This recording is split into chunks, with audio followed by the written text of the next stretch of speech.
الله وما أنا من المشركين. وقال الله تبارك وتعالى إنما يعمر مساجد الله من آمن بالله واليوم الآخر. وقال الله تبارك وتعالى يا أيها الذين آمنوا خذوا حذركم فانفروا ثبات أو انفروا جميعا.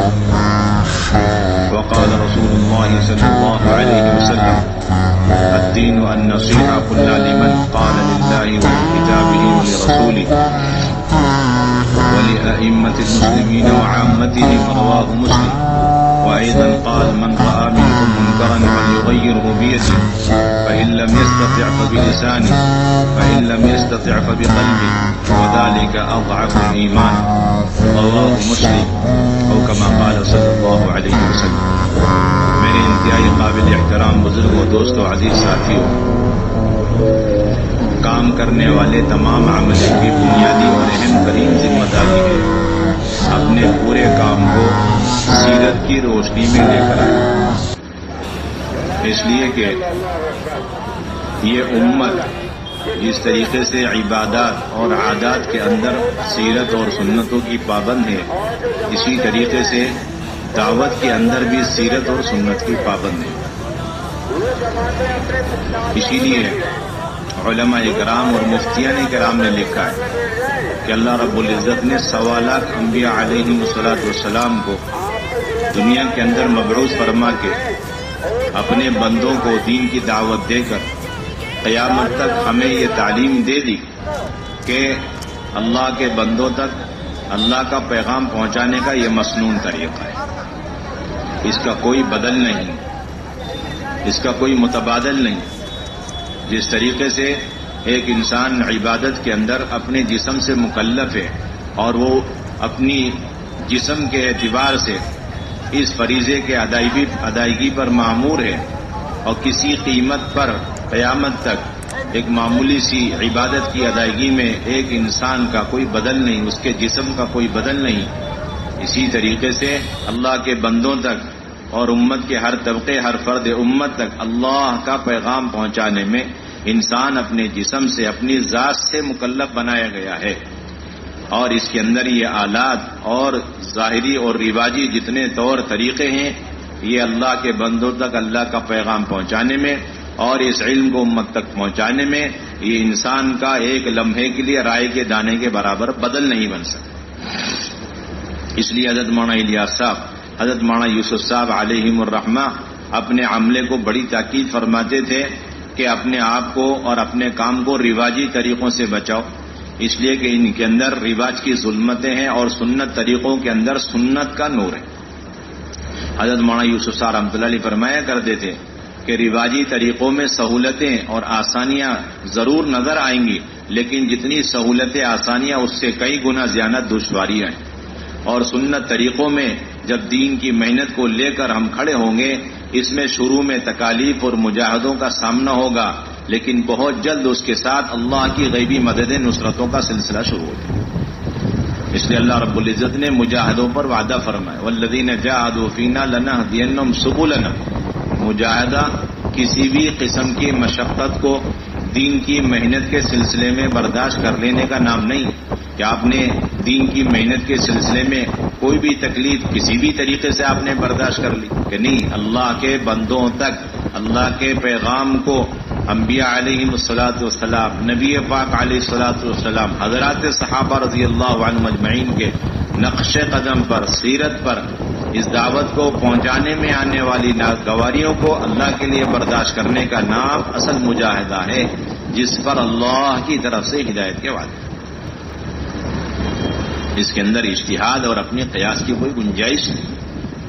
اس لیے دعوت کے اندر سب سے مقدم سنت یہ ملے گی کہ اللہ کے بندوں کے پاس خود جانا اور جا کر دعوت دینا، اپنی طلب سے جا کے دعوت دینا، اور ہر امتی کے ہدایت کا دل کے اندر، ہر امتی کی ہدایت کی حرص اور ایک ایک امتی جہنم سے بچ کر جنت میں داخل ہو جائے، اس کی طمع اور لالچ دل کے اندر، اور کسی کے مطالبے کے بغیر خود دین کی دعوت کو لے جا کر پیش کرنا، اپنی دعوت کو امت کے افراد پر پیش کرنا، طبقوں پر پیش کرنا، اور امتی بن کر پیش کرنا، جماعتی بن کر نہیں پیش کرنا۔ آپ امتی بن کے دعوت کا کام پیش فرمائیں گے تو امت تیار ہوگی، امت کے ہر طبقے ہر فرد تک دین کی دعوت پہنچے گی، علم کی دعوت پہنچے گی، علم پہنچے گا۔ اور اگر آپ جماعتی بن کر کے اعمال دعوت اختیار کریں گے تو مخصوص طبقے تک دین پہنچے گا اور امت تک دین نہیں پہنچے گا۔ اس لیے مولانا الیاس رحمۃ اللہ علیہ نے پہلے فرما دیا لفظ جماعت تفریق کی علامت ہے، لفظ جماعت تفریق کی علامت ہے، جماعتی بن کے کام کرنے کی چیز نہیں، تو امتی بن کر کام کرنے کی چیز۔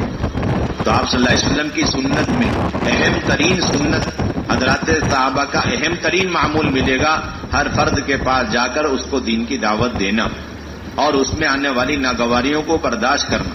آپ صلی اللہ علیہ وسلم حکم بن کیسان رضی اللہ تعالی عنہ جو مشرک تھے ان کو دعوت دے رہے ہیں اور وہ انکار کر رہے ہیں، یہاں تک کہ حضرت عمر رضی اللہ تعالی عنہ اکتا کر عرض کرنے لگے اور ان کی گردن کاٹنے کی اجازت لینے لگے۔ آپ صلی اللہ علیہ وسلم سخت ناراض ہوئے اور آپ دعوت دیتے رہے، ان کی بات کی طرف توجہ نہیں فرمائی۔ تھوڑی دیر میں حکم بن کیسان کا دل نرم ہوا، دین میں داخل ہوئے۔ پھر آپ نے فرمایا عمر تمہاری بات مان کر اگر میں اجازت دے دیتا تو یہ شخص جہنم میں داخل ہو جاتا۔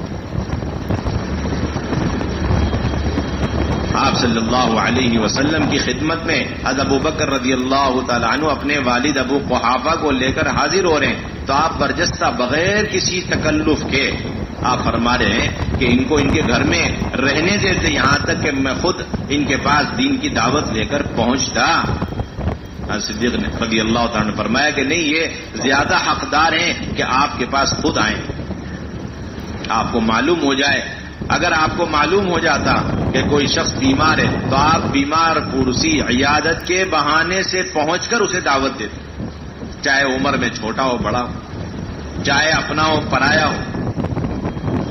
اب تو کام کرنے والوں میں تفریق محسوس ہو رہی ہے، لفظوں سے بھی عمل سے بھی۔ پہلے ہی دن یہ طے کر لیا جاتا ہے کہ یہ ہمارے خیال کے دن، جو اپنوں کو اپنا بنانے اور شمار کرنے کو تیار نہیں تو وہ پرائے پر کیسے محنت کرے گا، انہیں اپنا کیسے بنا سکتا ہے؟ اصولی بات، کسی کو امت کے کسی طبقے کسی فرد کو کسی بھی خاص فکر کے ساتھ منسوب کرنا یہ امت کو اپنے سے اور پورے نفع سے خیر سے کاٹنا ہے، تو گنجائش ہی نہیں۔ پہلے دن ہمارے ساتھی سوچتے اور اس کا معاملہ الٹا تھا۔ حضرت مولانا الیاس رحمۃ اللہ علیہ کا مزاج تھا کہ جو بھی باہر سے آئے اس کی اچھی طرح خاطر مدارات کر کے اور اس کے اچھی طریقے سے فکر کر کے اکرام کر کے اور اس کے خیالات کو سن لیں سمجھ لیں تاکہ اس کے مطابق بات ہو، اس غرض سے استقبال ہوتا تھا۔ اس غرض سے ایک ڈاکٹر تھے، وہ آئے علاج معالجے کے بعد پھر پڑوس چلے گئے تقسیم، پھر پڑوس چلے گئے وہیں رہنے لگے۔ پھر ایک زمانے میں آئے مولانا الیاس صاحب سے ملاقات کی، آپ نے پہچانا کیا؟ پہلے نہیں پہچانا، میں علاج کے لیے آیا تھا آپ کا۔ اچھا، اور معلوم ہے جب میں آپ کے پاس آیا تھا آپ نے نبوت پر، آپ صلی اللہ علیہ وسلم کی ختم نبوت پر آپ نے کچھ خاص باتیں ارشاد فرمائی اور اللہ جانتا ہے آپ کو پتہ نہیں کیسے معلوم ہوا، میں اس وقت تک میں نبوت کا انکار کر چکا تھا، میں نبوت کا انکار کر چکا تھا، دوسرا فکر اختیار کر چکا تھا جو بھی اس کا نام ہے، نبوت کا انکار کر چکا، قطعی انکار کر چکا تھا، منکر نبوت بن چکا۔ لیکن آپ نے نبوت کی بات کری، رسالت کی بات کری، اور وہ دن اور آج کا دن میں پکا مومن ہو گیا اور میں نے توبہ اللہ کیا، اور میں اس لیے تھا کہ امت کو صرف امت ہونے کی حیثیت سے دیکھا گیا اور اس کو دعوت پیش کی گئی، اس کے علاوہ کوئی دوسرا نظریہ کوئی اور فکر ہی نہیں۔ یہ آپ کی پوری سیرت میں یہ بات آپ کو مشترکہ طور پر نظر آئی۔ آپ صلی اللہ علیہ وسلم کسی میں کوئی تفریق نہیں کرتے، امیر ہے، غریب ہے، شہری ہے، دیہاتی ہے، کہاں کا رہنے والا ہے، کیا اس کے حال احوال ہے، کچھ نہیں، بس ایک بات ہے اس کے سامنے دین کی دعوت پیش کرنی، استعداد ہے فوراً قبول کر لے گا، نہیں ہے تو بار بار پیش کرنی ہے، بار بار مجاہدے کرنے، تکلیفیں بھی برداشت کرنی، اس کی طرف سے ناگواریاں، اذیتیں جسمانی، قولی، فعلی، قلبی، روحانی، ظاہری، باطنی سب جھیلنا، سب برداشت کرنا، لیکن اس کو دعوت دینا چھوڑنا ہی نہیں ہے۔ بس یہ کام کا اصول ہے۔ مدتیں متعین نہیں ہے، مہینے متعین نہیں، سال متعین نہیں، بس کام کرنا ہے۔ جس طرح ایک آدمی کو لا علاج کہنے کے باوجود بھی اور یہ کہنے کے باوجود کہ بھائی اب آپ گھر لے جائیں، پھر بھی کوئی آدمی مایوس نہیں ہو رہا، علاج نہیں چھوڑ رہا. ایک کے 100 ڈاکٹر، ایک کے 1000 اسپتال، قریب سے لے کر دور تک ملکوں کا سفر کر کے علاج. اور یہاں ہم تھوڑے سے دنوں کے اندر ایک خاص فکریں قائم کر کے امت کے اس طبقے کو اپنے میدان محنت سے خارج مان لیتے ہیں اور خود بھی نہیں جاتے اور دوسروں کو بھی اشارہ کرتے پہ ان کے پاس تو ہم نے بہت محنت کر لی، وہاں جا کے کوئی فائدہ نہیں، اس پٹی پہ جاؤ، اس رخ پہ جاؤ، اس گھرانے پہ جا کے محنت کر. یہ فکروں کے اعتبار سے تفریح، عملی اعتبار سے تفریح. اس سے سب سے زیادہ ہماری دعوت کو امت تک پہنچانے میں سب سے بڑی رکاوٹ اسی وجہ سے پیدا ہو. آپ صلی اللہ علیہ وسلم کی احمد نہیں تھی، بلکہ جو سخت دل ہوتے تھے، پتھر دل ہوتے تھے، ان پر اللہ کے نبی صلی اللہ علیہ وسلم آس امیدیں لگا کر کے ان کے پاس جاتے تھے.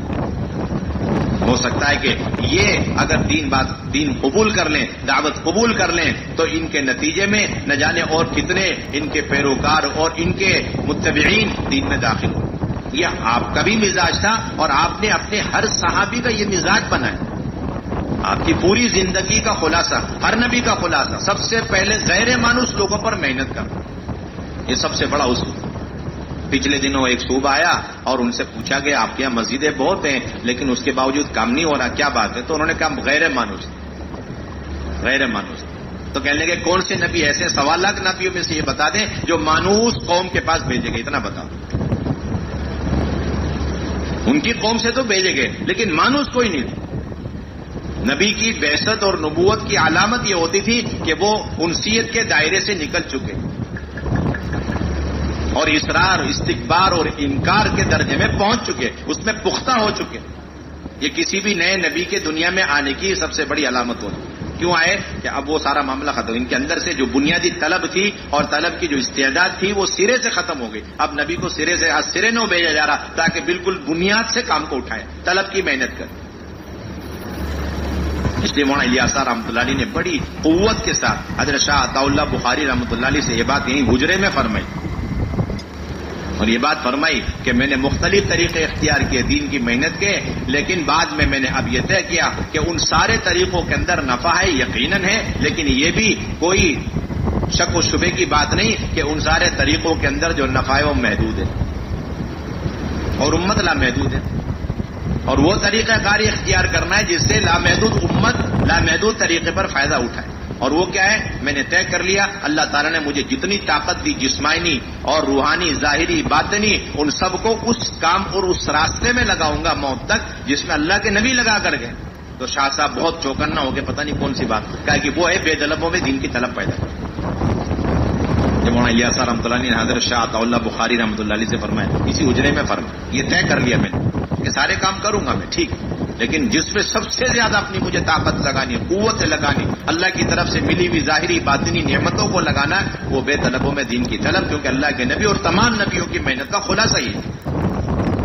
اور اس کے لیے اپنی جان و مال کو بے قیمت بنانا، بے حیثیت بنانا، یہ جملہ فرمایا مولانا الیاس. اور بے قیمت اور بے طلب، بے قیمت اور بے حیثیت بنانے کا عمومی رواج ڈالنا. ہر فرد امت اپنے اس دین کی محنت اور دین کی محنت کو اپنی سعادت اور اس کے لیے اپنے کو مٹانے، اپنی شخصیت کو ختم کرنے اور اپنے آپ کو بالکل ختم کرنے میں اپنی سعادت سمجھے. ہماری کوئی حیثیت نہیں دین کے مقابلے. اس لیے مولانا الیاس رحمۃ اللہ علیہ سے کوئی بھی خیریت پوچھتا تو کہتے تھے دین اور دین کی محنت کے علاوہ سب خیریت. سارے خطوط میں لکھا ہوا ملے گا، سارے خطوط میں ملے گا. کوئی بھی پوچھا حضرت خیریت سے، کیا کہ دین اور دین کی محنت کے علاوہ سب خیریت، اس کی کوئی خیریت. ہمیشہ مولانا الیاس صاحب کے مکتوبات آپ اٹھا کے دو، آپ کیسے ہیں؟ خیریت سے. کیا کہ دین اور دین کی محنت کے علاوہ سب خیریت، سب خیریت. دین کی محنت چھوٹی، انفرادی دعوت چھوٹنا کا نتیجہ یہ نکلا کہ شعائر اسلام کے ساتھ تمسخر کا معاملہ کیا جا رہا. شعائر اسلام، ایک آدمی نماز پڑھ رہا ہے تو ایک مسلمان دیکھ کے ہنس رہا، سنتوں پر چل رہا ہے تو مذاق اڑایا جا رہا ہے. یہ معاشرے والا ارتداد 90 نہیں 99% امت میں آ چکا ہے. مولانا الیاس رحمۃ اللہ علیہ نے حضرت مدنی کو خط لکھا کہ حضرت میں دیکھ رہا ہوں کہ عالم کفر میں نہیں، عالم اسلام کے اندر یہ بات اچھی طرح محسوس ہو رہی ہے کہ شعائر اسلام، فرائض اسلام، ارکان اسلام جب اسے کوئی بندہ اختیار کرتا ہے ہمت کر کے تو اس کے ساتھ استہزاء کا، تمسخر کا اور استخفاف کا معاملہ کیا جائے. اس سے بڑھ کر ارتداد کیا ہو سکتا ہے؟ اور میری ساری محنت کا خلاصہ یہ ہے کہ اللہ تعالیٰ کے ایک ایک حکم اور نبی پاک علیہ الصلوۃ والسلام کی ایک ایک سنت کے سلسلے میں جو تمسخر، استہزاء اور استخفاف کا عمومی ماحول قائم ہو گیا، اس کے مقابلے میں اللہ کے ہر حکم اور نبی پاک علیہ الصلوۃ والسلام کی ایک ایک سنت کی عظمت ایک ایک کے دل کے اندر اتر جائے، یہ میری محنت کا خلاصہ ہے۔ ختم لکھا حضرت مدنی رحمۃ اللہ علیہ ختم مولانا الیاس صاحب رحمۃ اللہ، مولانا علی میاں صاحب رحمۃ اللہ علیہ نے نقل کیا، مولانا الیاس صاحب ان کی دینی دعوت کے سلسلے میں نقل کیا۔ ساری محنت کا خلاصہ یہ فرائض کی عظمت ہو اور اس کے اندر اہتمام ہو، سنتوں کی عظمت ہو، اس کے اندر پختگی پیدا ہو رہی، اور دلوں کے اندر عقائد اور رسالت اور توحید، اور دلوں کے اندر نبی پاک علیہ الصلوۃ والسلام کی سنتوں کی عظمت، اور اس کے مقابلے میں دنیا بھر کے سارے طور طریقوں کو آدمی حماقت سمجھے، جہالت سمجھے، گمراہی سمجھے، دل کی گہرائی کے ساتھ۔ ساری محنت کا خلاصہ ہے۔ تو آپ صلی اللہ علیہ وسلم کی یہ مزاج تھا، اس کے لیے اللہ کے نبی صلی اللہ علیہ وسلم اپنے آپ کو مٹایا کرتے، ایک ایک کے پاس جایا کرتے تھے، کوئی لمحہ اور کوئی موقع اللہ کے نبی صلی اللہ علیہ وسلم چھوڑتے نہیں تھے دعوت دیے بغیر، کوئی کسی بھی وقت مل جائے، کسی موقع پر مل جائے، فرد کے پاس جانا۔ آپ صلی اللہ علیہ وسلم کے بارے میں منیب ازدی رضی اللہ تعالیٰ عنہ فرما رہے کہ فجر میں نے زمانے جاہلیت میں دیکھا کہ آپ صبح سویرے مکے والوں کے درمیان جا کے یہ دعوت دے رہے ہیں کہ لوگوں کلمہ پڑھ لو، کامیاب ہو جاؤ، ایھا الناس قولوا لا الہ الا اللہ تفلحوا۔ کہتے ہیں کہ ایک بھی نہیں تھا جو آپ صلی اللہ علیہ وسلم کا اکرام کرتا ہو یا خاموشی سے بات ہی سن لیتا ہو آپ کے ادب میں، احترام میں، تعظیم میں، اکرام میں، بلکہ سارا معاملہ الٹا کہ ایک آدمی آپ پر مٹی ڈال رہا، دوسرا آدمی تھوک رہا ہے چہرے انور پر، اور چوتھا آدمی آپ کو برا بھلا کہہ رہا ہے۔ یہ دعوت ہے، اور دعوت کے نتیجے میں یہ حالات ہیں، اور پھر یہ کتنی دیر تک ہے؟ حتی انتصف النہار، کہ دوپہر کا وقت ہو گیا۔ ہمارے ساتھی تو وقت پوچھتے ہیں کتنی محنت کرنی ہے، اتنی محنت کرو کہ لوگوں کے اندر سے دین اور فرائض دین، احکامات، شرائع اور سنت اور علم، اور اسی طریقے سے تمام دین کے بارے میں جو بے قیمتی اور بے حیثیتی اور استہزاء استخفاف وہ ختم ہو، اور ان کے دل کے اندر دین میں کامیابی نظر آنے لگے، دین کی عظمت پیدا ہو جائے، سنتوں کا اہتمام پیدا ہو جائے، اور اس وقت تک محنت کرنی ہے جب تک یہ چیز پیدا نہ ہو، چاہے ہم مٹ جاویں، چاہے ہماری بے عزتی ہو، ساری بے قراری۔ یہ ہمارے چلے 4 مہینے، اس کی تو نبیوں کی محنت کے مقابلے میں اس کی کوئی حیثیت نہیں۔ ایک خط میں بڑے اہتمام سے لکھا ہے کہ جس دین کی قیمت اور حیثیت نہیں لگ سکی، جس دین کی قیمت نہیں لگ سکی، ہزاروں نبیوں کی جانیں قربان ہو کر اور ہزاروں صحابہ کی جانیں قربان ہو کر ایسے دین کی بھلا کہاں سے قیمت لگ سکتی ہے؟ یہ ہلکے پھلکے چند قدم اللہ کے راستے میں اٹھانے اور یہ چلے 4 مہینے لگا کر، اتنا ہلکا سمجھتے تھے اپنی ساری میں۔ ہزاروں انبیاء، ہزاروں صحابہ کی جانیں قربان ہو کر جس دین اور مذہب کی قیمت نہیں لگ سکی، اس کے لیے چند قدم اور چلے 4 مہینے سے کیا ہو جائے؟ کچھ نہیں، اس سے کچھ نہیں۔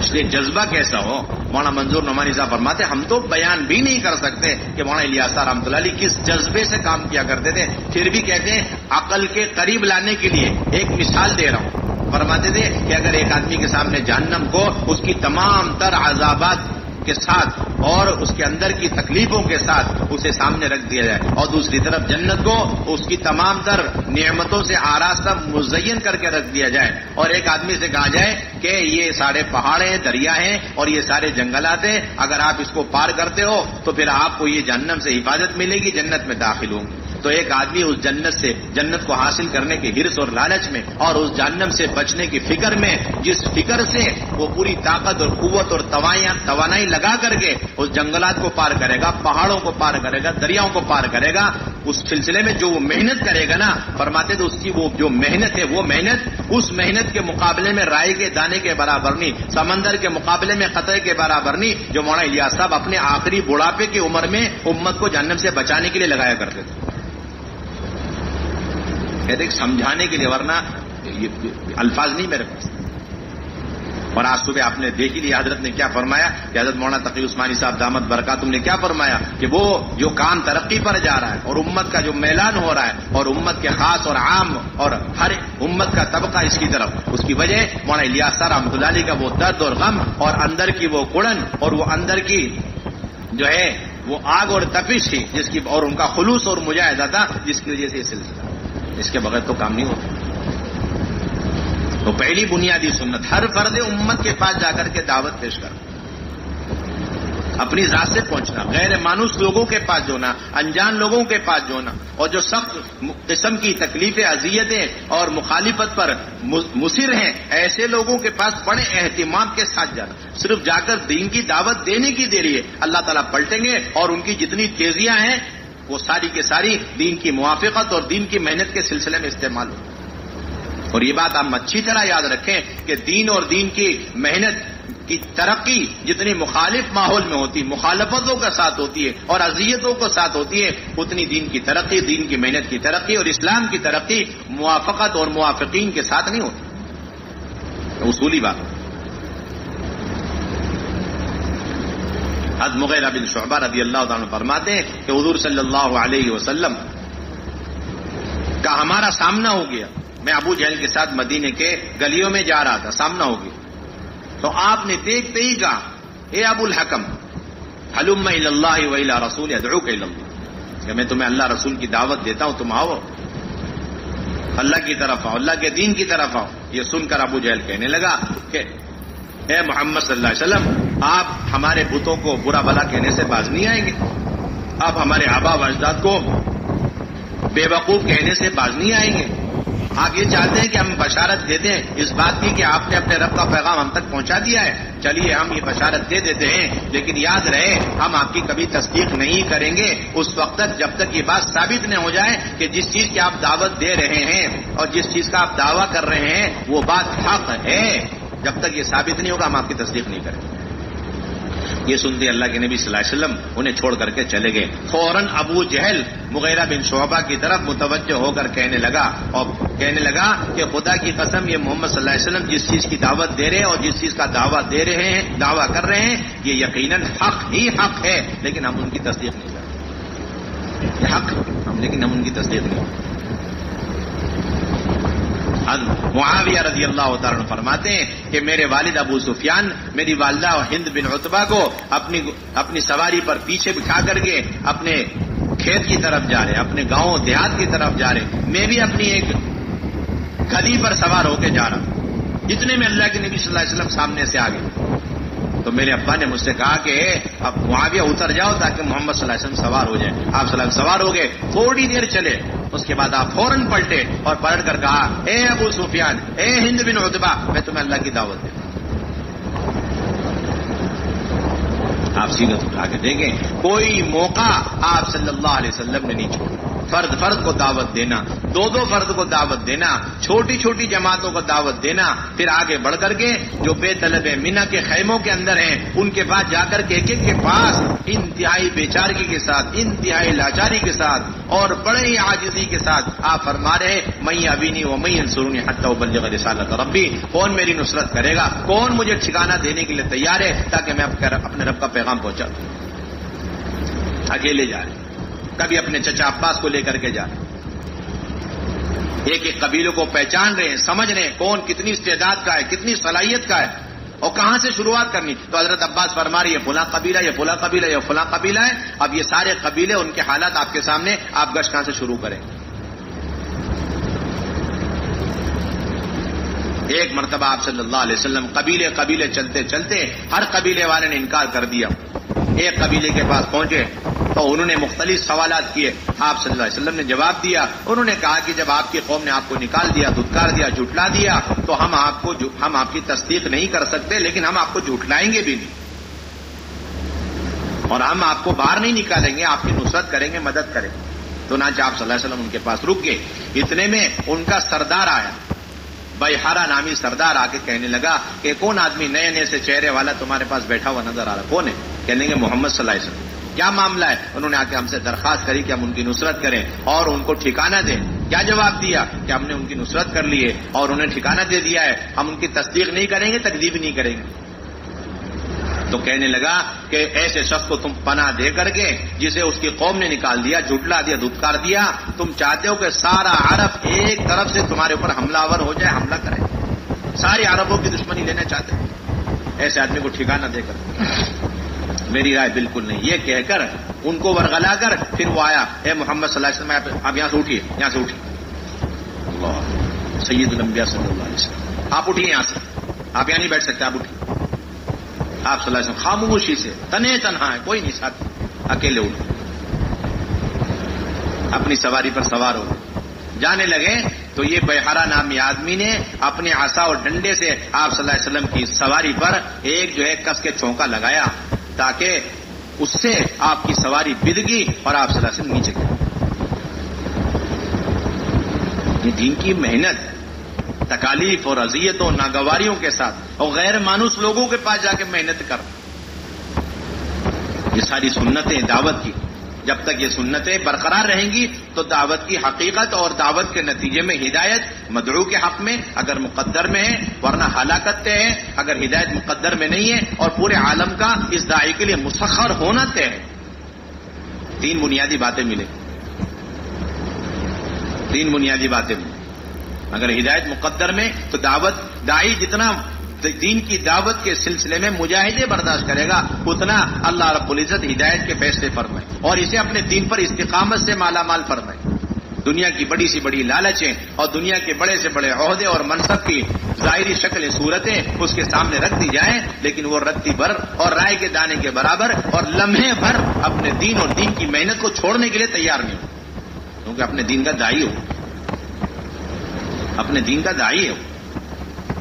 سب کا مل کر اعمال کو کر لینا اپنی جگہ پر بڑا اہم عمل ہے، لیکن ان میں سے ہر ایک صحابی کی طرح پختہ دین کا داعی ہونا چاہیے۔ یہ مستقل ایک مسئلہ ہے، سب مل کے کام کریں بہت اچھی بات ہے، لیکن ہر فرد اپنی ذات کے اعتبار سے اپنے دین کی دعوت میں کتنا پختہ ہے، یہ سب سے اہم مسئلہ ہے۔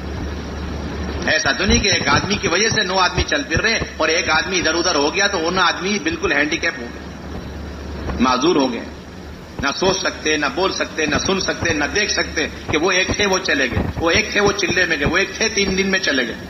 اس کا مطلب ہے کہ آدم سازی کا سلسلہ ہمارے پاس نہیں، رجال سازی کا سلسلہ ہمارے پاس نہیں۔ آپ صلی اللہ علیہ وسلم نے جس طرح اپنی ذات سے خود دعوت دینے کا اہتمام فرمایا ہے، تکلیفیں برداشت کری، ناگواریاں برداشت کری، اسی طریقے سے آپ کا یہ مستقل معمول تھا کہ جو بھی آپ کے ہاتھ میں دین قبول کر کے، اسلام قبول کر کے بیعت ہوتا، سب سے پہلے سیرت میں یہ بات آپ کو ملے گی، وہ پکا داعی بنتا۔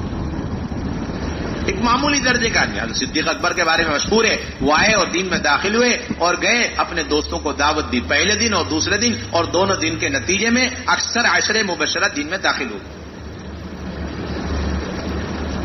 ایک معمولی درجے کا آدمی، ایک اعرابی ہے، وہ اللہ کے نبی صلی اللہ علیہ وسلم اسے دعوت دے رہے ہیں، درخت آپ کی گواہی دے رہا ہے 3 مرتبہ کر کے، اور پھر جیسے وہ کلمہ پڑھ کے مسلمان ہوا، اب وہ کہہ رہا ہے میں فوراً جاؤں گا اور اپنی قوم کو جا کے دعوت دوں گا، اگر میری قوم مان لے تو بہت اچھی بات ہے، ورنہ میں تو تنے تنہا آپ کے پاس آ کے زندگی بھر آپ کے ساتھ رہوں۔ یہ ہر ایک کے اندر مشترکہ چیز ملے گی آپ، یعنی مل جل کر کے، وہ اپنی جگہ پر ہے، لیکن ہر فرد اپنی ذات سے، میں اپنی قوم کو، اپنے قبیلے کو، ہر فرد امت کو دعوت دوں، اس میں اپنی جان لگاؤ، اپنا مال لگاؤ، یہ دعوت کی اہم اور بنیادی سنت ہے۔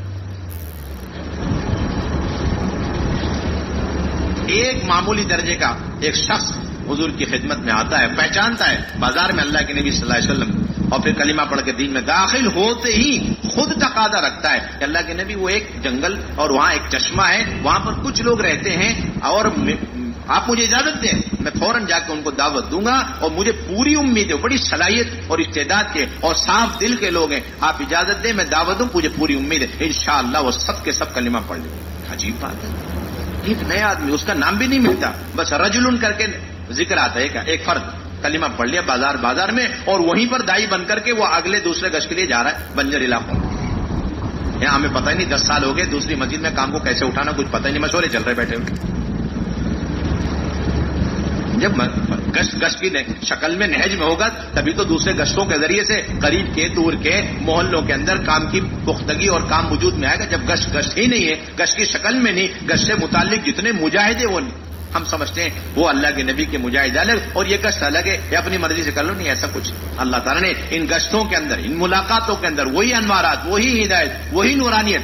بلکہ مولانا یوسف رحمۃ اللہ علیہ کا ملفوظ, مولانا یوسف فرمایا کرتے تھے کہ تم یہ گشت کرتے رہو جن لوگوں سے موت تک کبھی ملنے کی امید نہیں ہے, اور ہر وقت وہ دین کے اور دینداروں کے سلسلے میں وہ کوششیں کرتے رہتے ہیں کہ کسی طریقے سے یہ دین ختم ہو جائے.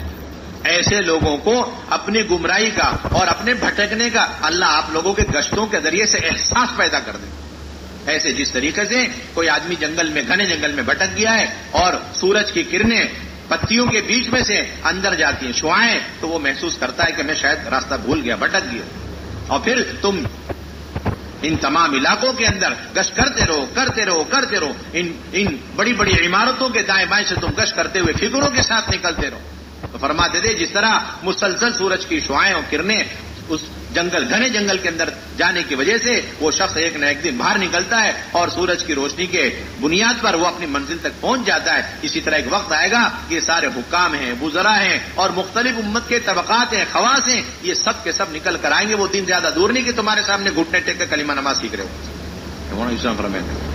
انہی گشتوں سے ہوگا. اللہ نے ہر دور کا باطل, چاہے نمرود کی شکل میں, فرعون کی شکل میں, حامان اور قارون کی شکل میں ہو, اور شداد کی شکل میں, قوم عاد, قوم سمود کی شکل, جتنی شکل میں بھی باطل جب بھی آیا وہ ایک ہی راستہ تھا, دعوت. اس کے علاوہ کوئی راستہ نہیں.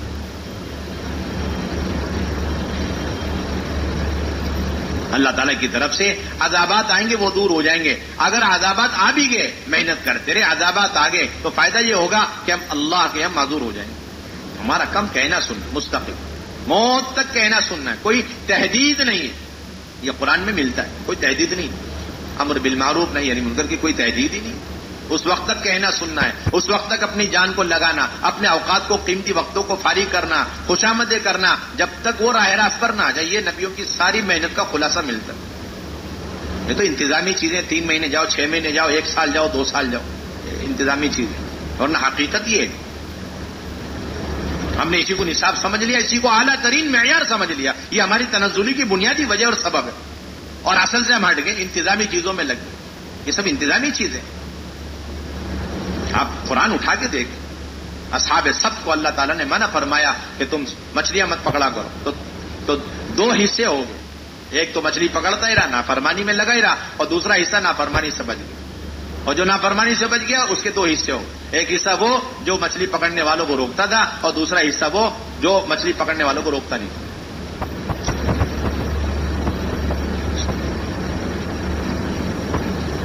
اب حدیث, اب آیت کے اندر یہ فلما نسوا ما ذکروا به انجینا الذین ینهون عن السوء واخذنا الذین ظلموا بعذاب بئیس بما كانوا یفسقون. جب ان کو یاد دلایا گیا, یاد دہانیاں کی گئی, اور پھر بھی انہوں نے اسے بھلا دیا, تو پھر ہم نے ظالمین کو دردناک عذاب میں پکڑ لیا, ظالموں کو پکڑ لیا. حضرت عبداللہ بن عباس کا قول تفسیر جساس میں لکھا ہے, وہ فرماتے تھے آیتنی حاضل آیا, اس آیت نے مجھے تھکا دیا, مجھے مطلب نہیں سمجھ میں آ رہا اس آیت.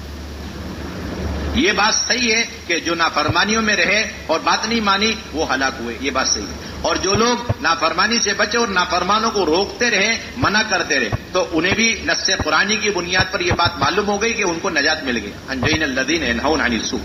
لیکن وہ جو تیسرا طائفہ اور تیسری جو جماعت تھی جو نافرمانی سے بچی ہوئی تھی لیکن نافرمانوں کو نہیں روک رہی تھی, ان کے بارے میں آیت میں کوئی تذکرہ نہیں. میں بہت پریشان ہوں, سمجھ نہیں پا رہا ان کا فیصلہ کیا ہوا. قرآن نے تو کچھ کہا ہی نہیں. تو ان کے شاگرد تھے حضرت مجاہد, کہنے لگے حضرت میں بتا دوں کیا, وہ بھی ہلاک ہو گئے. کیونکہ یہاں پر ہلاکت کا, اللہ نجات کا اللہ تعالیٰ نے وعدہ صرف ایک طائفے اور ایک جماعت سے فرمایا, اس جماعت سے جو برائیوں سے ان کو روک رہی تھی بس. اور جس سے معلوم ہوا جس نے برائی سے نہیں روکا تو وہ بھی ظالم ہے, اور ظالموں کے ساتھ انہیں بھی اللہ نے پکڑ لیا. تو حضرت ابن عباس نے فرمایا تم نے میرا بہت بڑا بوجھ ہلکا کر دیا, اور یہ کہہ کر کے خلعت نصیب فرماؤ, اپنا لباس ہدیہ کر دیا. اور انہوں نے کہا بھی تھا لم تعظون قوما اللہ مہلکهم ومعذبهم عذابا شدیدا کہ تم ایسی قوم کو نصیحتیں کیوں کرتے پھر رہے کہ جن کو اللہ تعالیٰ ہلاک کرنے والے ہیں یا پھر دردناک عذاب میں مبتلا کرنے والے. تو مسلسل سمجھا رہے تھے اور وہ مان نہیں رہے تھے. تو انہوں نے طے کر لیا, جس طرح ہم لوگ ہوتے نا طے کر لیتے ہیں, مجھے بہت سمجھا لیا. جماعتوں بھی کہتے ادھر مت جاؤ, ملاقات مت کرو. کیوں جا رہے ہو آپ؟ تو انہوں نے 2 فائدے بتائے. ایک فائدہ یہ کہ اللہ کے یہاں کم سے کم جب تک عذاب نہیں آئے گا ان کے منکرات پر, ان کی برائیوں پر, ان کی نافرمانیوں پر, جب تک اللہ کی طرف سے عذاب نہیں ہے, عذاب نہیں آ رہا, اس وقت تک ہم مکلف ہیں ان منکرات سے بچنے کے. جس طرح ہم مکلف ہیں ان منکرات میں مبتلا لوگوں کو جا جا کے فہمائشیں کرنا, سمجھانا, بجھانا بار بار, یہ ہماری ذمہ داری, فریضہ ہے. اس کا کوئی جو ہے مقدار متعین نہیں, کوئی مقدار متعین نہیں, جو قرآن نے ثابت کر دی. اس کا فائدہ یہ ہوگا کہ کل قیامت میں اگر پوچھ ہوئی, وہ اسی نافرمانیوں میں آنے والے عذاب میں وہ مبتلا ہو گئے اور شکار ہو گئے, اور کل قیامت میں ہم سے پوچھو گی تو ہم معذرت تو پیش کر سکتے ہیں کہ ہم آخری لمحے تک عذاب کے نازل ہونے تک انہیں سمجھاتے رہے. یہ معیار ہے ہمارے کام. یہ پوچھتے دوسرا گش کب تک کرنا ہے, ملاقاتیں کب تک کرنی ہے. یہ 2 گھنٹے 2.5 گھنٹوں نے سارے کام کو دفتری کام بنا کے رکھا ہو. 2 گھنٹہ 2.5 گھنٹہ ہر آدمی بڑا مطمئن ٹائم دیکھ کر کے جا رہا. بالکل ڈیوٹیوں میں ٹائم نہیں دیکھتا, ملازمتوں میں ٹائم نہیں دیکھتا, کھیتی باڑی میں ٹائم نہیں دیکھتا, بیوی بچوں میں کوئی ٹائم ٹیبل نہیں ہے سارا ٹائم ٹیبل تو تبلیغ میں آ کر رہ گیا سمٹتا. 2.5 گھنٹے دیکھ کر لگا کے چلے جاتے. 2 منٹ ایکسٹرا ہو گئے تو بہت بڑا احسان کر دیا کام کے اوپر. یہ اس لیے مولانا الیاس صاحب بہت پہلے کہہ چکے, فرماتے تھے اس کام کو اس طرح کرو کہ جنونی ہونے اور جنونی کہلائے جانے کی تمنا دل کے اندر ہو. اتنا کام کے لوگ ہیں پاگل آدمی. ہم تو چاہتے نہیں کہ یہ شہادت اور یہ ڈگری ہمیں مل جائے, ہم نہیں چاہتے. اتنا ماحول سے متاثر ہے کہ یہ بھی دیکھنا چاہیے, وہ بھی دیکھنا چاہیے, سب نظام دیکھ کے چلنا چاہیے. یہ بول کر کے سب چیز ختم. باقی دنیا کے کاموں میں مجنون ہونا ہمیں آتا ہے, اپنے کاروبار میں مجنون ہونا آتا ہے, لیکن امت جہنم کی طرف جا رہی ہے. انہیں جہنم سے بچا کر جنت کی طرف لے جانے کے لیے اللہ نے دعوت کی مبارک محنت عطا فرمائی. اس کے اندر ہم مجنون ہو جائیں یا مجنون کوئی کہہ دے, اس کی کوئی خواہش نہیں. یہاں تک جملہ مولانا الیاس صاحب رحمۃ اللہ علیہ کا ملتا ہے. اس کام کے اندر اپنی فنا میں اپنی بقا کا یقین کامل ہونا چاہیے. اس کام کے اندر اپنی فنا میں اپنی بقا کا یقین ہو تو اللہ تعالیٰ دنیا میں جنت کا مزہ چکھا.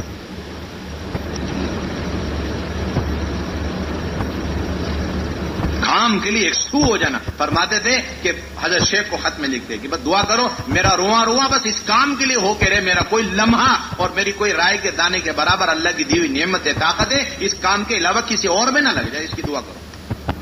میں مکمل اپنے کو اس کام کے لیے ایکسو کرنا چاہتا ہوں. اس کو استخلاص بولتے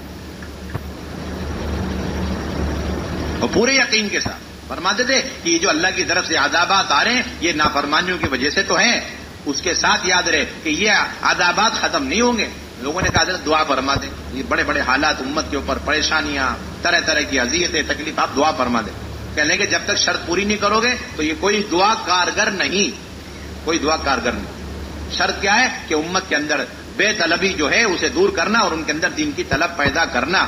جب تک یہ شرط آپ پوری نہیں کریں گے, یعنی امر بالمعروف نہیں, یعنی منکر کو انجام نہیں دیں گے جو فریضہ اللہ نے اس امت پر عائد فرمایا, اس وقت تک یاد رکھ لینا کہ رات بھر امت کے عوام, خواص, ولی, قطب سب مل کر کے پیشانیاں زمین پر رکھ کر ناک رگڑ کر کے دعائیں کر لی, عذابات دور ہونے والے.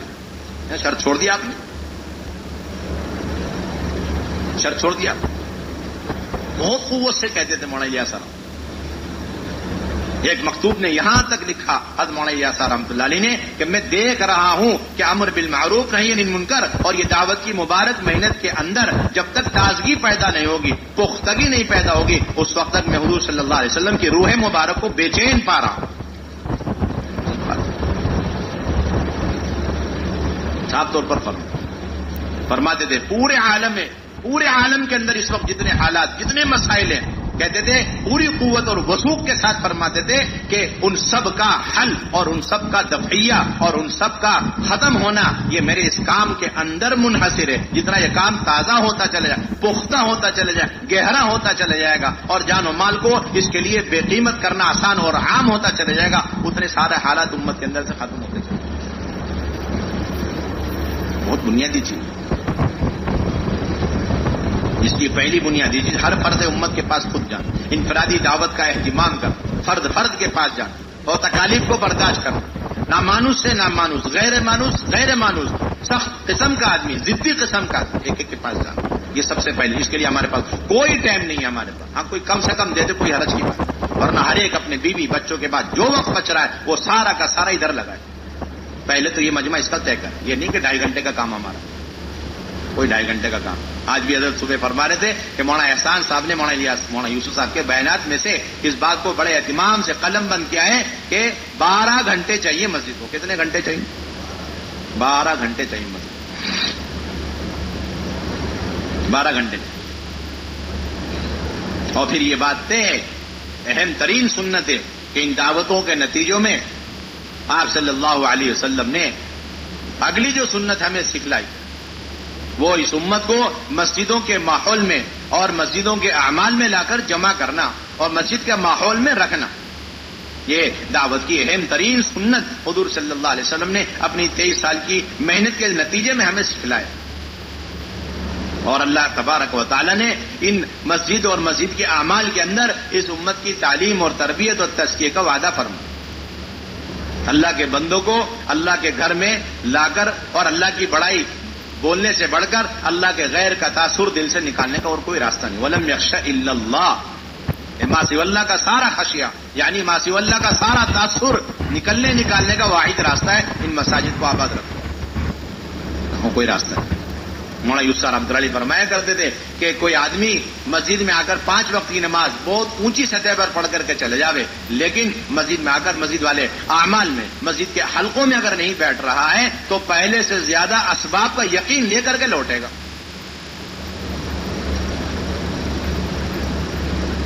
پہلے سے زیادہ اسباب کے ساتھ، اسباب کے یقین کے ساتھ وہ لوٹے گا. وہ نمازی 5 وقت کا نمازی جو 5 وقت کی نماز پڑھنے کے لیے آتا ہے لیکن اس کے علاوہ مسجد کے کسی عمل سے کوئی تعلق نہیں، نہ ایمان کے حلقوں میں بیٹھنا ہے، نہ غیب کے تذکرے سننے، نہ اللہ کی بڑائی کو بولنا ہے، نہ سننا ہے، تو پھر یہ نماز پڑھتا رہے گا اور اسباب کے یقین میں کوئی کمی نہیں ہوگی. پہلے زیادہ اسباب کا یقین لے کر کے واپس لوٹے. ان ساری محنت کا نتیجہ ہے اپنے دلوں کے رخ کو صحیح کرنا، یقین کو درست کرنا، اسباب اور مادی نقشوں کے یقین کو دل کے اندر سے نکالنا. اس لیے آپ کی اہم ترین سنت تھی اور آپ صلی اللہ علیہ وسلم نے ضدی قسم کے لوگوں کو مسجد کے ماحول میں اسی وجہ سے ٹھہرا. قبیلے ثقیف کے لوگ رمضان کے مہینے میں مدینہ طیبہ آتے ہیں اور یہ کہتے ہیں کہ ہم بت پرستی نہیں چھوڑیں گے اور نمازیں نہیں پڑھیں گے، زکوٰۃ نہیں دیں گے، روزے نہیں رکھیں گے. آپ صلی اللہ علیہ وسلم نے ان کی باتیں سنی، انہیں سمجھایا، لیکن وہ مانے نہیں. تو آپ صلی اللہ علیہ وسلم نے ان کے علاج اور تربیت کے پیش نظر مسجد میں خیمہ لگا کے انہیں ٹھہرا دیا تاکہ ان کا دل مسجد اور مسجد کے اعمال کی وجہ سے نرما جائے. چنانچہ روایت میں صراحت موجود ہے کہ چند دن گزرے تھے کہ انہوں نے رمضان کے روزے رکھنے شروع کر دیے، نمازیں شروع کر دی اور دین کی محنت اور جہاد کے لیے وہ اندر سے آمادہ ہو. یہاں صرف ایک ہی چیز تھی جس کی وجہ سے وہ اندر سے تیار ہوئے، وہ مسجد کا ماحول اور فرشتوں کا ماحول. بازار کا ماحول اتنا فساد کا ماحول ہے. مولانا یوسف صاحب نے فرمایا کرتے تھے کہ جس دن کوئی مومن بازار میں 6 گھنٹے 8 گھنٹے دے دے، اسی دن اس کے ذمہ لازم اور ضروری ہو جاتا ہے کہ وہ مسجد کو 6 گھنٹے 8 گھنٹے دے دے تاکہ وہ یقین صحیح ہو جائے جو یقین بازار میں رہنے کی وجہ سے بگڑ چکا ہے. ہم تو اس رخ سے سوچ ہی نہیں رہے. ابھی ہم تو یہ دیکھ رہے 2.5 گھنٹے دینا ہے، دے دیا، ہم چلے گئے. یہ نہیں دیکھ رہے کہ ہمارے اندر بگاڑ کہاں سے پیدا ہو رہا اور کتنا لمبا ہمارے اندر بیماریوں کا سلسلہ شروع ہو چکا اور بیماری کتنی بڑھ چکی ہے. اور یہ سب کیوں؟ کہ باہر کے ماحول اور بازار کے ماحول کی وجہ سے. ایک ہی راستہ امت کی تعلیم تربیت کا، مسجد کا ماحول، اور دوسرا بگڑنے کا ایک واحد راستہ بازار کا ماحول. یہ دونوں میں ضد ہے. اس لیے حدیث پاک کے اندر آتا ہے احب البلاد الی اللہ مساجدها وابغض البلاد الی اللہ اسواقها.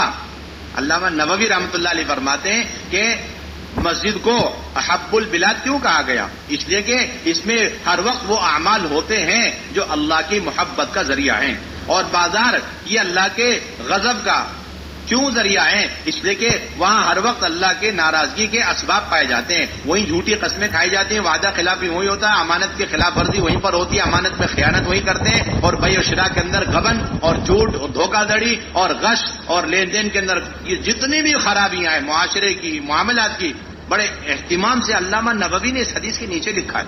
منکرات کا ماحول اور اڈا ہی ہے بازار کا ماحول، اس لیے جو آدمی جتنا وہاں بیٹھے گا وہ اس جگہ کی طرح وہ خود بھی اللہ کے نزدیک مبغوض ہوتا چلا جائے گا، اور جو آدمی جتنا مسجد کے اعمال کا پابند ہو جائے گا وہ اس مسجد کی طرح، مسجد کے اس ٹکڑے کی طرح اللہ کے نزدیک محبوب ہوتا چلے گا۔ کوئی راستہ نہیں۔ جگہ جگہ جگہ سراج کے علامہ نووی رحمۃ اللہ علیہ نے مسجد کی اہمیت پر عظمت۔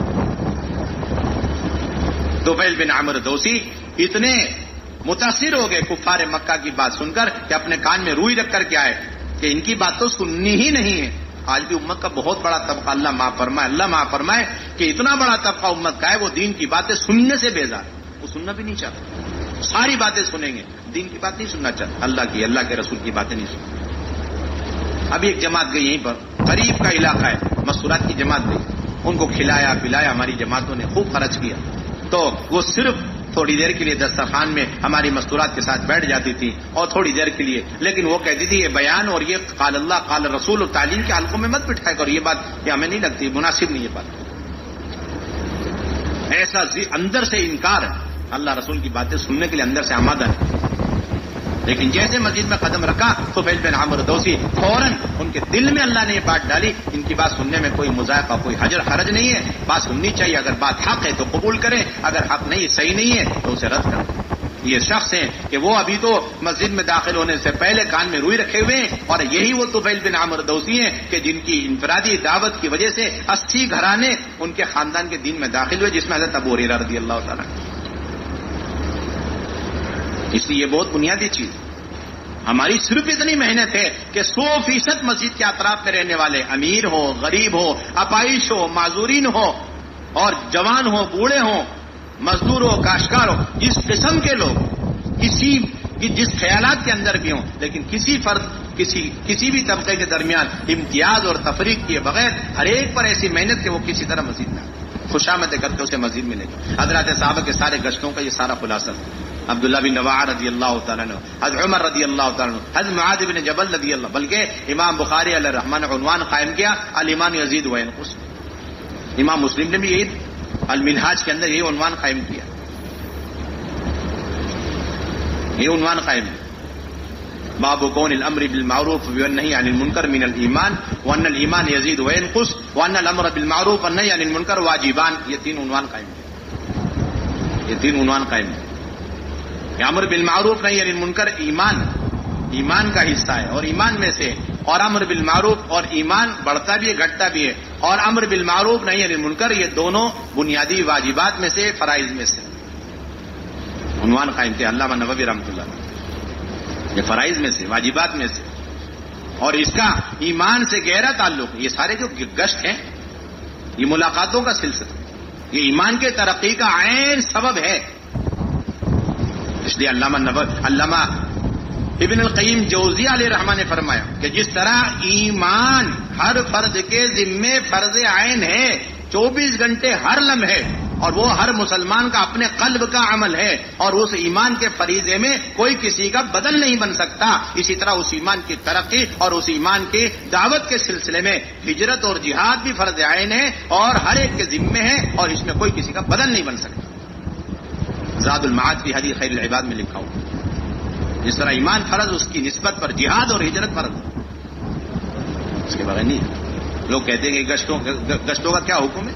آپ یہ دیکھ لو، ان گشتوں کے ذریعے سے آپ خود اپنے ایمان میں ترقی محسوس کر رہے ہیں، آپ خود فیصلہ لگاؤ، اور ان گشتوں اور ملاقاتوں کے ذریعے سے منکرات کے ماحول سے امت کے طبقات نکل رہے ہیں، اور نکل کر معروفات پر آ رہے ہیں، نیکیوں پر آ رہے ہیں، ان کے معاملات اور معاشرے، ان کے عقائد اچھے ہو رہے ہیں، توحید رسالت اور آخرت کے اعتبار سے پختہ ہوتے جا رہے ہیں۔ آپ خود فیصلہ کریں اس کا کیا درجہ ہونا چاہیے۔ امام بخاری نے تو صاف فیصلہ کر دیا کہ ایمان بڑھتا گھٹتا ہے، اور ایمان کے بڑھنے کا یقینی سبب حد معاد والا عمل پیش کر دیا کہ وہ لوگوں کو دعوت دے کر مزید لاتے تھے، کہتے آؤ بیٹھو ہم اللہ کے تذکرے کریں تاکہ ایمان بڑھ جائے. یعنی امام بخاری نے ثابت کر دیا ایمان بڑھتا ہے، اور بڑھنے کا یقینی سبب اللہ کے بندوں کو دعوت دے کر اللہ کے گھر میں لے کر آ کر کے اللہ کی بڑائی بولو. آپ کے پاس اس کا کوئی بدل عمل موجود ہے، آپ ہمیں پیش کر دیجیے. آپ کے پاس اس کے بدلے میں کوئی عمل ایسا موجود ہے جس سے امت کا عام طبقہ منکرات سے نکلے اور ان کے دل کے اندر سے غلط عقائد اور ان کے اندر سے برا معاشرے کی اخلاق کی برائیاں ختم ہو اور وہ صحیح عقیدے پر، رسالت پر، آخرت پر، معاملات پر، معاشرے کے اعتبار سے پختہ کار. آپ کے پاس کوئی عمل ہے تو آپ پیش کریے. جو حکم امر بالمعروف نہی عن المنکر کا ہے وہی حکم اس عمل کا ہوگا جو امر بالمعروف نہی عن المنکر اور اس کے نتیجے میں ایمان کے پختگی کا ذریعہ بن رہا ہے، وہی حکم اس کا لگے. کوئی عام امتی ہے اور اس کے پاس ایمان میں ترقی، ایمان میں پختگی اور اپنے عقائد کو درست کرنے اور اپنے عبادات اور معاشرے کے اعتبار سے اصلاح کے لیے اس کے علاوہ اور کوئی عمل اس کے پاس نہیں ہے، تو یہی عمل علماء نے لکھا ہے اس کے ذمہ فرض ہو جائے گا. یہ گشت کرتا رہے، ملاقاتیں کرتا رہے اور مسجد کے اندر ایمان اعمال کی مجلسوں میں بیٹھتا رہے تاکہ ایمان میں ترقی کرتا رہے. اس کے پاس اس کے علاوہ کوئی عمل نہیں.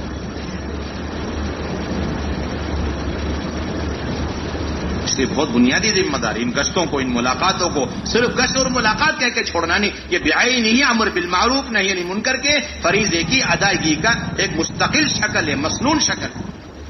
ایک کے پاس جانا خوشامد کر کے لے کر کے، اپنے دین پر استقامت سے لے کر کے پوری امت کے صحیح سنت شریعت پر آنے کا یہ واحد راستہ گشتوں کے ذریعے، ملاقاتوں کے ذریعے صاف لے کر کے.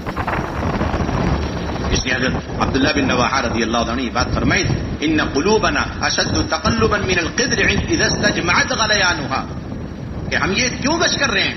ایمان والے ایمان والوں پر گشت کر رہے ہیں، صحابہ پر گشت کر کیوں کر رہے ہیں؟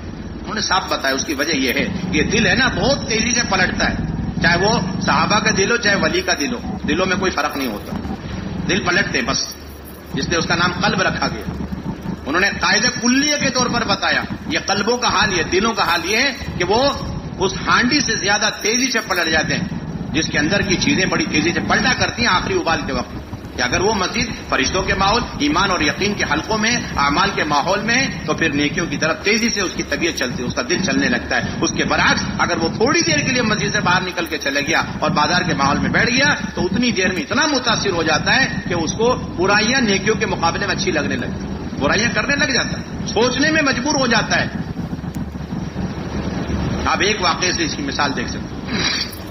حضرت عمر رضی اللہ تعالیٰ عنہ کے زمانے میں ایک نوجوان تھا اور بہت عبادت گزار، حضرت عمر کا بڑا چہی تھا اور ہر وقت مسجد میں رہتا تھا.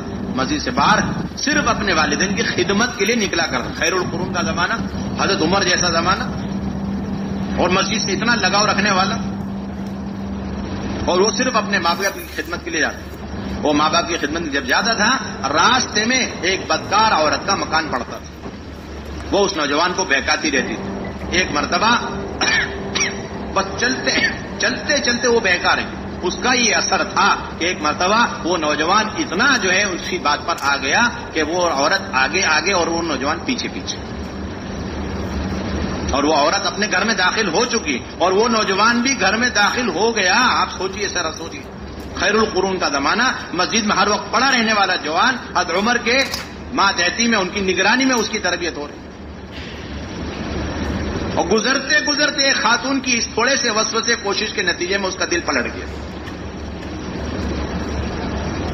کہتا ہے کہ وہ داخل ہوا، اس کو ایک دم سے ایک آیت یاد آ گئی، ان الذین اتقوا اذا مسهم طائف من الشیطان تذکروا فاذا هم مبصرون. یہ آیت اسے یاد آئی، بے ہوش ہو گئی. متقی لوگ وہ ہیں کہ جب شیطان ان کے اندر وسوسے ڈالتا ہے، انہیں گمراہ کرنے کی کوششیں کرتا ہے، تو وہ اللہ کو یاد کرتے ہیں تو ایک دم سے ان کے اندر کی آنکھیں، دل کی آنکھیں کھل جاتی ہیں، انہیں بصیرت مل جاتی اور ان کی ان گناہوں سے حفاظت ہو جاتی. وہ آئے تو اسے یاد آئی اور بے ہوش ہو گیا اور گھبرا گئی. اپنے باندی کے سہارے سے اس نوجوان کو لے جا کے اس کے گھر کے دروازے پہ چھوڑ کے راتوں رات واپس آ گئے. اب گھر والے پریشان، گھر سے باہر نکلے اسے تلاش کرنے کے لیے. دیکھا بیٹا تو دروازے پہ پڑا ہوا، اسے اندر لے گئے. بہت دیر کے بعد ہوش آیا، پوچھا کیا گزری؟ اس نے شرماتے ہوئے سارا واقعہ سنا ہے. تو باپ نے پوچھا وہ کون سی آیت تھی جس کی یاد آنے پہ تجھے بے ہوش؟ اس نے وہ آیت پڑھی، پھر بے ہوش ہو گئے. ان الذین اتقوا اذا مسهم طائف من الشیطان تذکروا فاذا هم مبصرون. وہ آیت پڑھی، فوراً بے ہوش ہو گئے. اس مرتبہ اتنا لمبا بے ہوش کہ اسی میں اس کی جان پرواز کر گئی. انتقال ہو. خیر کی حالت میں اس کے اللہ کے ڈر اور خوف کی حالت میں اس کی موت آ گئی. اور انہوں نے دیکھا رات کا وقت ہے, معمولی درجے کا ایک آدمی ہے, اس لیے حضرت عمر کو کیا تکلیف دینی ہے, راتوں رات اس کو غسلا کے کفنا کر کے نماز جنازہ پڑھ کے دفن بھی کر آگے. حضرت عمر کو صبح خبر ملی تو حضرت عمر قبر میں پہنچ گئے اپنے ساتھیوں کو لے کر, اور پہنچ کر کے وہاں یہ آیت پڑھی وَلِمَنْ خَافَ مَقَامَ رَبِّهِ جَنَّتَانِ, جس کے دل میں اللہ کے سامنے حضوری اور پیشی کا ڈر اور خوف رہتا ہے, ایسے لوگوں کے لیے 2 جنتوں کے وعدے ہیں. یہ آیت پڑھ رہے اور قبر کے اندر سے جوان جواب دے رہا ہے, امیر المومنین اللہ نے وہ 2 جنتیں مجھے عطا فرما دی. باپ اندازہ لگا, سارے فتنوں سے تحفظ کا راستہ مسجد والا راستہ, مسجد کے اعمال والا. اب جو شخص ایسا خیر القرون میں زمانے میں اور حضرت عمر کے زمانے میں پرورش پانے والا, مسجد کے اندر پرورش پانے والا, بازار سے اس کا کوئی تعلق نہیں, لیکن بازار کے ماحول جن گھروں میں اور گلیوں میں رہتے وہاں سے گزرتے ہوئے ذرا سی محنت پر وہ بچہ ادھر سے ادھر ہو گیا, تو آپ اس سے اندازہ لگاؤ جو مسجد آتا ہی نہیں, ہر وقت بازار میں منکرات کے اور شیاطین کے اڈوں میں بیٹھا رہتا ہے, اس کے ایمان اور عقیدے کا کیا حال بنے گا آپ سوچ لو. اور ایسی قوم پر کتنی محنت کی ضرورت, اور ہم بیٹھے ہوئے 2 گھنٹے 2.5 گھنٹے مشورے کر رہے اور اختلاف کر رہے بیٹھے ہوئے. کیا ضرورت ہے مسجد میں لانے کی, یہاں تک سوال اٹھ رہا. اس کا صاف مطلب ہے کہ ہمارے سامنے سیرت نہیں, ہم نے طے کرا ہوا ہے کہ سارا کام ہمارے اپنے رائے کے مطابق کرنے کا. اس لیے ہر فرد امت کو مسجد کے اندر لا, یہ آپ کا مستقل معمول.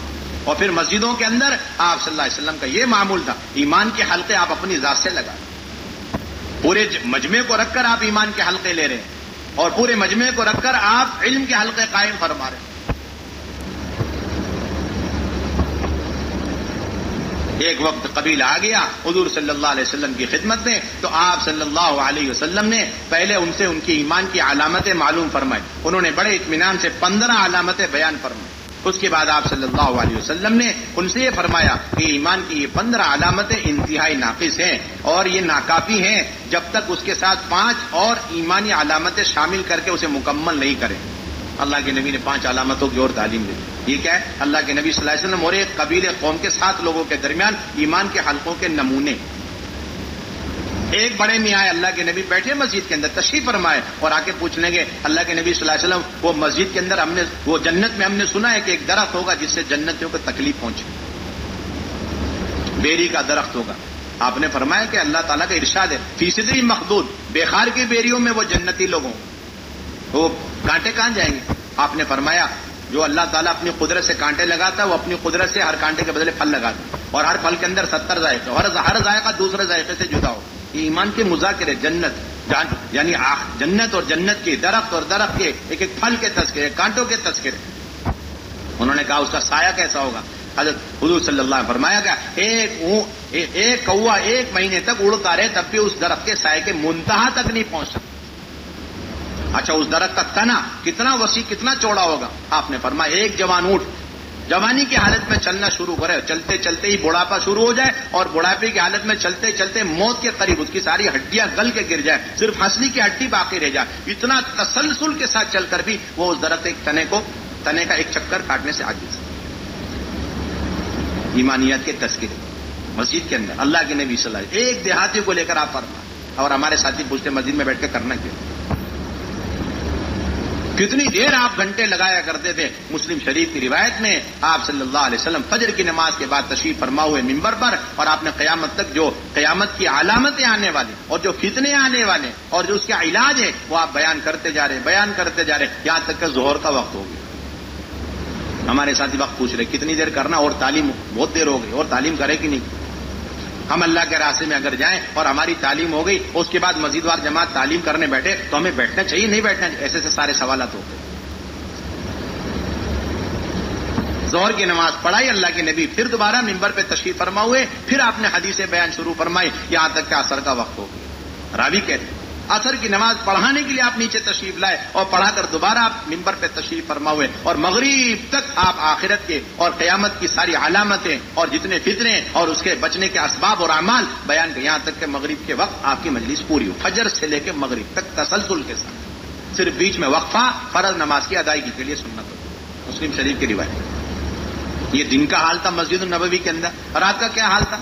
ابو موسیٰ اشعری رضی اللہ تعالیٰ فرماتے ہیں، مسلم شریف ہی کی روایت ہے کہ عشاء کی نماز کے بعد میں فارغ ہوا تو ایک صاحب نے میرا ہاتھ پکڑا، میں نے دیکھا تو حضرت عمر فاروق، اور کہنے لگے چلو بیٹھے ایمان کے علم کے حلقے لگا، حلال حرام کے تذکرے کر.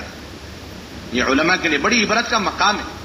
کبار صحابہ، علماء صحابہ مسجد میں بیٹھے آپس میں حلال حرام کے مذاکرے کرتے، اور کہتے ہیں کہ ہم نے شروع کیا مذاکرہ اور مذاکرے کرتے رہے اور دیکھا فجر کی اذان ہو گئی. رات بھر مسجد النبوی میں حضرت عمر اور ابو موسیٰ اشعری جیسے اتنے اونچے جلیل القدر صاحب مسجدوں کے اندر یہ سیکھنے سکھانے کا.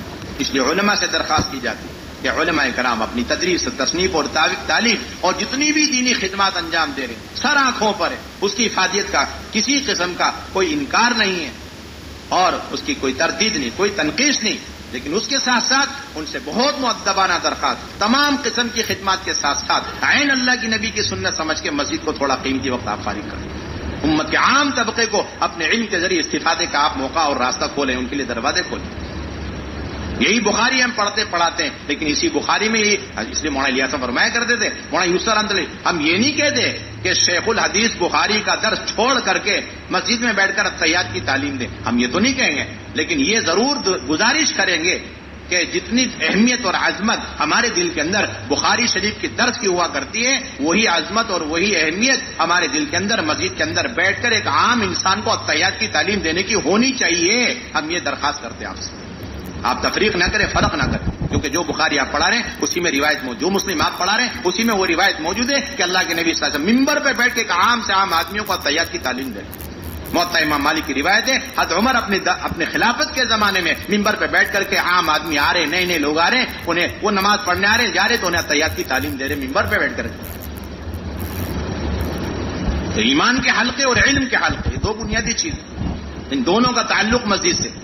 امت کی جہالت کا واحد راستہ اور علاج امت کے عام طبقے کا. دیکھیے ہمارے پاس جو بالغین اور طالبین ہیں ان کی تعلیم کا 100% انتظام ہے، اور جو غیر بالغین اور طالبین بچے ہیں ان کی تعلیم کا انتظام ہے، لیکن جو بالغین مکلفین غیر طالبین جو 99% امت کا ان کی تعلیم اور تربیت کا کوئی نظام ہمارے پاس نہیں، کوئی نظام ہمارے پاس نہیں.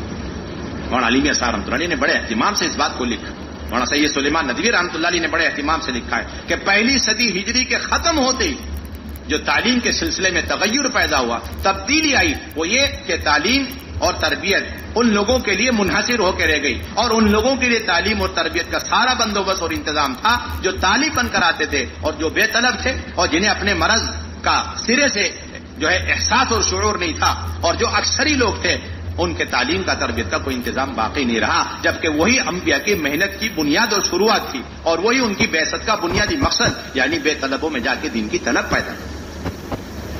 یہ ہماری ساری محنت کا خلاصہ ہی ہماری بہت بنیادی ذمہ داری مساجد کی سطح پر امت کو اپنی صحبتوں کے ذریعے سے تعلیم، مسئلے مسائل بتلانا اور پھر فتوے دینا، اس کا بھی مسنون طریقہ اور مسنون جگہ اقرب الی سنہ طریقہ وہ مسجد کا ماحول ہے. اس کو بتلانے کے لیے امام بخاری نے کتاب العلم کے اندر ترجمۃ الباب کتاب العلم کے آخر میں قائم کر دیا، باب ذکر العلم والفتیہ فی المسجد، کہ مسجد میں علم کا سیکھنا سکھانا اور مسجد کے اندر فتوے کا لینا دینا.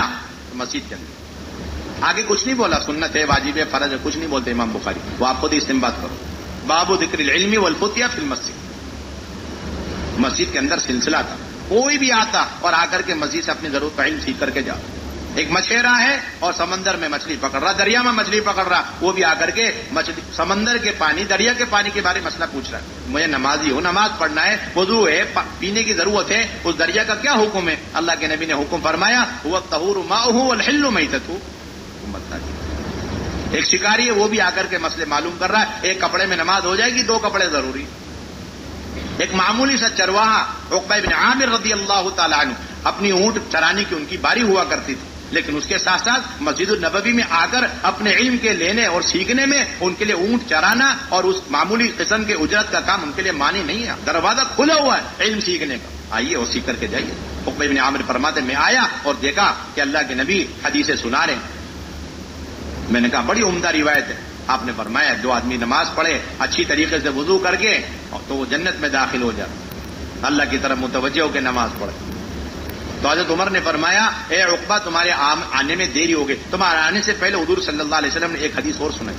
اور وہ اس سے عمدہ روایت ہے. اور یہ روایت یہ کہ جو آدمی وضو کرے اچھی طریقے سے اور پھر یہ دعا پڑھے اشہد ان لا الہ الا اللہ وان محمدا عبدہ ورسولہ، تو اس کے لیے اللہ کی طرف سے اجازت اور اختیار ہے کہ وہ جنت کے 8 دروازوں میں سے جس دروازے سے چاہے داخل ہو. عقبہ بن عامر اونٹ چرا رہے ہیں اور اس کے ساتھ ساتھ اللہ کے جو ہے مجلس میں جا کر، صحبت میں رہ کر، مسجد کے ماحول میں آ کر کے اپنی بنیادی ضرورت کا علم سیکھ لیا. یہ دعا سیکھ لی انہوں نے. وضو کے بعد دعا کون سی پڑھی جاتی؟ یہ بنیادی چیز. یہی آگے سلسلہ حضرات صحابہ کا بھی یہی سلسلہ، تابعین کا یہی سلسلہ، صحبتوں کے ذریعے مسجد کے ماحول میں علم دیتے. حضرت اسود فرماتے ہیں، حضرت اسود بن یزید رضی اللہ تعالیٰ عنہ مسجد میں بیٹھے ہوئے، کوفہ کی مسجد میں بیٹھے ہوئے.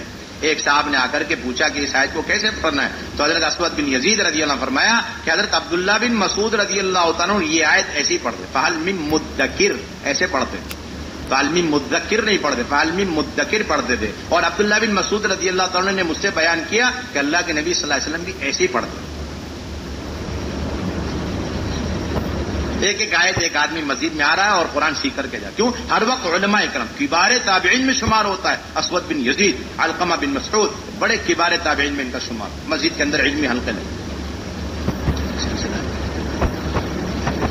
اس لیے یہ سلسلہ دوبارہ زندہ کرنا ہماری آبادی کی محنت کا خلاصہ ہے. ہر شخص آئے اپنی ضرورت کا علم لے کر کے جائے. اس لیے ہر مسجد کو مدرسہ بنانا، مکاتب ان کے اندر قائم کرنا، یہ علماء اکرام سے درخواست کی جائے. جس طرح